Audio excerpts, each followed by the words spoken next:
ఈ క్రైస్తవునికి ఏదైనా మంచిదే, ఏదైనా చేయగలవు కాదు, ఏదైనా చేయగలడు. మనకు ఏదైనా మంచిదే.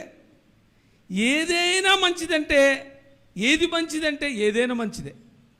చివరికి పౌలు గారు ఏది మంచిదంటే బ్రతుకుట క్రీస్తే చావైనా మంచిదే.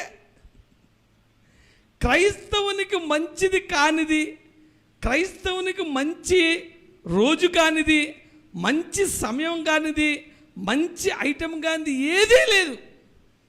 క్రైస్తవుని చేతిలో మట్టి కూడా మంచిదే. చివరికి క్రైస్తవుడు చచ్చిపోవడం కూడా మంచిదే.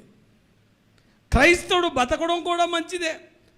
దేవుని నమ్ముకున్న వాళ్ళలో చెడు అనేది, నెగిటివ్ అనేది లేదు. ఎందుకంటే దేవుడు ఏదైనా చేయగలడు.